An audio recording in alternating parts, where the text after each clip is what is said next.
Faly miarabantsika tsirairay avy a amin'izao fotoana izao manaraka ny fandarana miomana eona amin'Andriamanitra ao. Fandarana miomana eona amin'Andriamanitra ao dia milaza antsika an'izay araka izay lohateny izay hoe miomana eona amin'Andriamanitra ao. Ny tanjonay, mamaky anay dia ny atonga anao halala ny fahamarinana, hiaina araka izany fahamarinana izany ary ho tafahomana amin'izany fiaonana amin'Andriamanitra izany.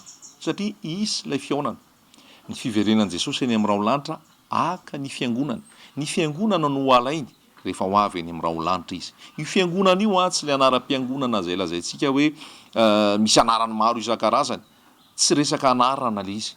Fa ilay fiangonana dia ny olona nandray an'i Jesosy Kristy ho tompo sy mpamonjy amin'ny fiainany no antsoina hoe fiangonana. Ao amin'ny Hebreo dia milaza hoe isika ny tranon'Andriamanitra ary Jesosy Kristy no zanaka manapaka ny tranon'Andriamanitra. Hebreo 7.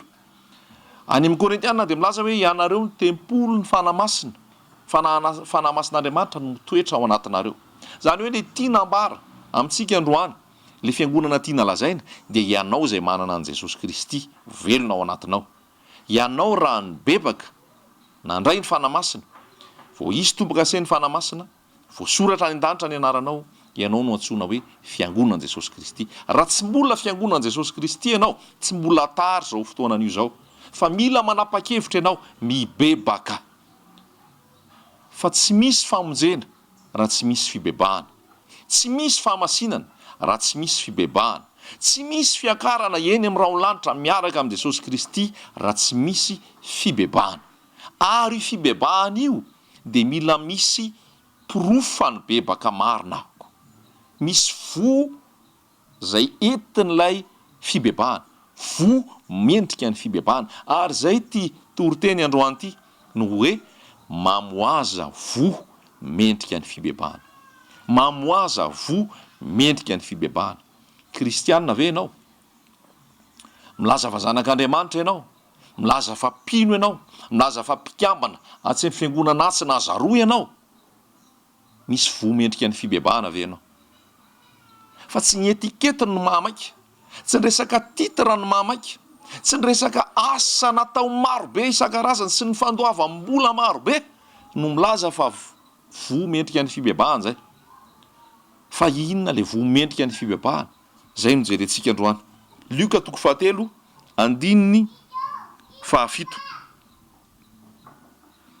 Lioka 7:7.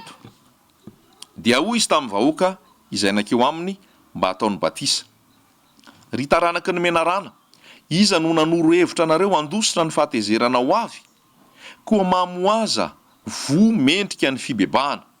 Ary aza manao anakapo hoe manana ny Abrahama horainay izahay, fa lazaiko aminareo fa Andriamanitra mahay manangana zanaka ho an'i Abrahama avy amin'ireto vato ireto. Ary indro efa mipetraka eo amin'ny fototry ny hazo sahady ny famaky, koa ny hazo rehetra izay tsy mamovo tsara dia ho kapaina ka atsipy any anaty afo. Ary ny vahoaka nanontany an'i Jaona hoe inona ary no ataonay? Ary namaly izy ka nanao taminy hoe izay manana akanjo roa dia aoka hanome ho an'ny tsy manana, ary izay manan-kanina dia aoka hanao toy izany koa. Dia avokoa ny mpamory hevitra sasany mba ataony batisa ka nanao taminy hoe mpampianatra, inona no ataonay? Ary hoy izy taminy: aza mampandoa mihoatra noho izay notendrena halainareo. Ary nisy miaramila koa nanontany azy ka nanao hoe ary inona kosa no mba ataonay? Dia hoy izy taminy: aza mitoto foana amin'ny olona, ary aza miampangalanga ary mianina amin'ny karamanareo. Amen. Mamoaza vo mendrika ny fibebahana. Ny olona rehefa nandray an'i Jesosy, ny olona na kristianina, dia misy vo mila hita eny aminy. Io vo io dia antsoina hoe vo an'ny fibebahana, vo mendrika ny fibebahana. Ary zavatra lazaiko amintsika izao, tsy lazaiko noho ny hoe ranofo sy ny saiko sy ny fahalalako, fa manasa anao rehefa avy mandre an'izao teny izao ianao dia hamarino raha marina raha baiboly izay voalazako rehetra eto. Fa ny fanamasina no mitarika antsika no amin'izany. Fa izao ny zavatra mila fantarintsika. Mampalahelo ty Madagasikara antsika ity, fa isika rehetra dia milaza fa kristianina, makany am-piangonana, manao ny adidy, manao zao rehetrarehetra zao. Kanefa tsy hita le fitahian'Andriamanitra eto amin'ny firenena.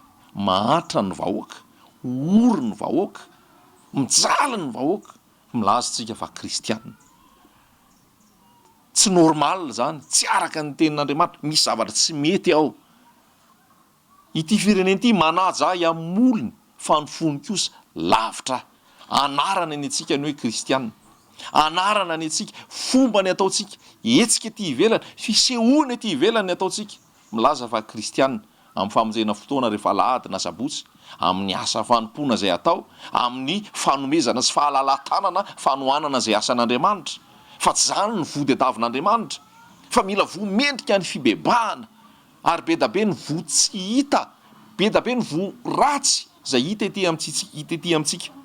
Hoy ny voalaza hoe efa eo am-pototry ny hazo sahady ny famaky, ka ny hazo izay tsy mamoa vo tsara dia hokapaina ka tsipy any ivelany. Zany hoe samy mamoa daholo ny hazo, fa le vo ve vo tsara sa vo ratsy. Malahelo any milaza fa raha ny vo eto Madagasikara dia vo ratsy. Misy ihany sasatsasany vitsivitsy ho iaho zay mamoa vo tsara. Ireny lay tahaka ny voalaza tany amin'ny fotoanany Eli hoe tsy nandoalika teo amin'ny lohan'ny mpaminany bala. Ireny lay mpaminany zay nafenina mba hijoro an Jesosy, misy ihany fa vitsy. Fa ny akamarony tsisy vo tsara, tsy mitsara ny tsy fitsarana ny resahako aminao, fa fahamarinana voalazan'ny tenin'Andriamanitra. Inona le vomendrika ny fibebahana mila hita? Ny vomendrika ny fibebahana mila hita dia tsy hoe iny fa nanana an Jesosy dia lasa miliardera. Tsy voan'ny fibebahana zany, satria ny olona tsy manana an Jesosy koa miliardera lavitra noho ianao. Iny fa noho nandray an Jesosy dia niroborobo ny asa fitadiavana, ny ampy ny materiel. Tsy vomendrika ny fibebahana zany, satria ny olona tsy manana an Jesosy ihany koa, ary ny hafa finoana mihitsy fa tsy kristianina, mbola manana materiel be lavitra noho ianao. Tsy vomendrika ny fibebahana zany. Iny fa nanana fanasitranana satria narary teo aloha. Tsy vomendrika ny fibebahana ihany koa zany, satria afaka sitrana ihany koa na tsy manana an Jesosy ary. Fa zavatra toriana aminao nefa dia izao, tongava aty aminay fa anam-bola be ianao, anan-karena be ianao, ivany olanao, nisy fitahiana azo anao, ary tena olohany ianao fa tsy ho rambony. Tsy vomendrika ny fibebahana zany, satria ny olona rehetra na tsy manana an Jesosy ary afaka olohany fa tsy ho rambony. Ny tsy manana an Jesosy iroborobo sy anan-karena sy anam-bola be, tsy vomendrika ny fibebahana zany.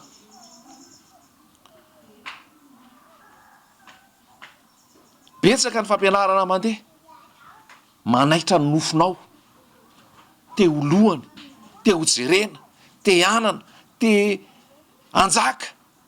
Kanefa le nofinao io, ny vahaolana amin'io nofo io, ombona eo amin'ny hazo fijaliana, mba hanimbana ny tena niota, mba tsy ho andevo ny ota intsony fa ho andevo ny fahamarinana. Kanefa ny toriana aminao dia andranitra an'le nofo, andranitra an'le filana, dia anao foana, dia angalatra, dia anambaka, dia anao kolikoly, dia anao risoriso, dia anao langa rehetrarehetra, mba ivahan'le taratasy tokony hivoaka, ivahan'le entana tokony ho azo. Nefa dia milaza fa kristianina. Tsy vomendrika ny fibebahana zany, vo ratsy zany, ary ho kapaina zay manana an'izany dia alefa any anaty afo. Na milaza risy ho kristianina, na miditra am-piangonana tsy tapaka, na anaty sampana ary. Mila amboarina, mila miova ny eto Madagasikara manokana. Mamoaza vomendrika ny fibebahana. Ratsy Jesosy mihitsy no manjaka ao anatinao. Lay tenin'Andriamanitra velona, lay teny ka tonga nofo nonona tamintsika, lay teny manome fiainana, manala ny fahafatesana, manala ny fatotry ny devoly, manala ny fatotra amin'izao tontolo izao no milatsaka ao anatinao, tsy hisy fiovana ao anatinao. Mety efa vita batisa ianao, mety mpandray kominio ianao, mety mpandray fanasany tompo ianao, mety diakony ianao, mety pastery ianao, mety mpodoroteny ianao, kanefa tsy misy mendrika ny fibebahana ao anatinao. Mety fampirafesana sy langy sy fanambakana aza ny ao anatinao. Ny tompo ane hamindra fo amin'izao vanim-potoana iainantsika izao, mba hibebahanao ka ody ny sainao. Fa reto ny vomendrika ny fibebahana, anisany vomendrika ny fibebahana. Vomendrika ny fibebahana dia izao, hoy izy hoe izay manana akanjo roa dia aoka hivarotra, ampisambotra, anao zanany, anao zanabola, tsia izay manana akanjo roa dia aoka anome ho an'ny tsy manana, ary izay manan-kanina dia aoka anao toy izany koa izy. Ny vomendrika ny fibebahana asehon'ny tenin'Andriamanitra ary takin'ny tenin'Andriamanitra amintsika izay nitoriany Jaona amintsika eto dia le fanomezana. Zay ny vo dia daviny, tsy mahidra, tsy mamitanana amin'izay tokony homena, tsy ao anaty fahirana, tsy ao anaty fiazonana zay tokony homena ny hafa, fa hoy ny voalaza hoe manana akanjo roa homeo ny tsy manana, manana sakafo homeo zay tsy manana. Zany le vo. Ny olona rehefa tsy manana an' Jesosy ary tsy mora nateraka indray dia tia tena izy, tsy mitady afa-tsy ny azy izy, ary tsy mieritreritra afa-tsy ny azy izy, tsy mijery ny hafa izy, tsy te hanome izy. Raha hanome ary izy dia hakelikely nomeny, raha hanome koa izy dia avy izy akapanao gazety sy pakasary mba hitan'ny olona fa nanome. Tsy zay ny fanomezana, fa miafina zay ataon'ity tananao ankavanana ity tsy tokony ho fantatry ny tanana ankavia, dikan'izay hoe ao anatin'ny fanetretena. Zany koa mola voan'ny fibebahana. Fanomezana, firifiry no manana, firifiry no manana zay tokony ananany rehetra, nefa tsy mijery ny mahatra, tsy mijery ny kamboty, tsy mijery ny mpitondra tena. Ary raha manao an'izany ary manao tsy tena mpitiavana, manao ampimomonomana, tsy vo mendrika ny fibebahana zany. Ny vo mendrika ny fibebahana dia manome ary mahafoy ho an'ny hafa, tahaka an' Jesosy nahafoy ho an'ny hafa. Ary io ny voasoratra hoe mahasambatra kokoa ny manome noho ny mandray. Vo anankiray zay ao aminao ve zany? Fanamasina hiteny aminao mihitsy amin'izao fotoana izao, andinianao tena tsara hoe aiza ho aiza moa za ty, mba malala tanana ve za, mba manome ho an'ny hafa ve za, mba mahafoy izay tsara ho an'ny hafa ve a? Ary zao koa tsy hoe ampikambony na hoe zay tsy nilaina, zay hoe ratsiratsy no homena, tsia, fa zay tsara, zay mety homena, tokony homena dia homeo. Fa hoy ny tenin'Andriamanitra hoe rehefa manome an'izany ianao dia ho an'i Jesosy nanaovanao an'izany. Matio 10:20. Nona dia nomenao hanina, tsy nanan-kitafy aho dia nomenao fitafiana, narary aho dia nitsaboanao, tany an-trano maizina aho dia nivanginao. Dia taizanao no nisy an'izany rehetra zany ka nataoko taminao. Dia hoy Jesosy hoe zay nataonareo tamin'ireny madinika ireny, nataonareo tamiko. Vo mendrika ny fibebahana zany. Manaraka, avokoa ny mpamory hetra sasany mba ataony batisa dia nanao hoe mpampianatra o inona no ataonay, dia hoy izy taminy aza mampandoa mihoatra noho izay nitendrena anareo. Mpamory hetra ny resahany eto, mpamory hetra nanolo tena ho an'i Jesosy. Dia zao no lazainy Jaona, ampy izay fangalana vola mihoatra noho ny tokony ho izy zay. Ary raha tokony ho vita androany ny taratasy, tokony ho vita androany. Fa tsy hoe raha tsisy vola ianao afaka iray volana iny vao vita, na hoe afaka herinandro iny vao vita. Nefa ianao fa milaza fa kristianina, milaza ianao fa manana an'Andriamanitra, milaza ianao fa ao am-piangonana. Dia zay manambola ihany no manome vola mihoatra noho izay tokony aloha dia vita eo ny taratasy. Fa zay tsy manana vola dia afaka herinandro, afaka tapa-bolana, zay vao miverina azo an'iny taratasy iny. Miovà ry malagasy, miovà zay tompony andraikitra rehetra. Tsy ankasitrahan'Andriamanitra zany, ary ho tsaraina ny amin'izany ianao, vo ratsy zany, ary ho kapaina dia atsipy anaty afo ianao, ratsy mibebaka, ary afo maharitra mandrakizay io. Aoka zay, manompo ny vahoaka ianao, ary ianao soa ny vahoaka ianao, fa tsy sanatria ampijaly sy ampahory. Zay ny tenin'Andriamanitra, ary mila lazaiko aminao izany. Mamoaza vo mendrika ny fibebahana, aoka aza mampandoa mihoatra zay tokony ho alainareo. Zay ny voalazan'ny tenin'Andriamanitra, tsy za no milaza zany, ato anaty baiboly zany ary omen'ny fanamasina zaraiko aminao zay mandray an'ity teny ity androany. Na izy ianao tompony andraikitra any, na izy ianao mpiandraikitra any amin'ny birao sy ny resaka fandoavana any amin'ny resaka hetra any, voalaza eto dia ny vo mendrika ny fibebahana dia izao, aza mampandoa mihoatra noho zay tokony ho alainareo. Satria ny akoatran'izay raha mihoatra halatra zany, ary ny halatra dia mendrika fanamelohana, mendrika fitsarana, mendrika fanitsiana. Dia mila miala amin'izany tsika, fa zany ny zavatra misy eto. Tsisy zavatra vita vetivety eto raha toa ka tsy manam-bola misimisy ianao. Tsisy zavatra vita vetivety eto raha toa ka tsy manolotra ianao. Nefa tsy le fanolorana ny tena izy, lasa indray ny tena izy, fa le miandry tsotra sy le amin'le taratasy tsotra lasa tsy tena izy, lasa le manana vola sy mahalovo betsaka ny lasa mavita aingana le taratasy.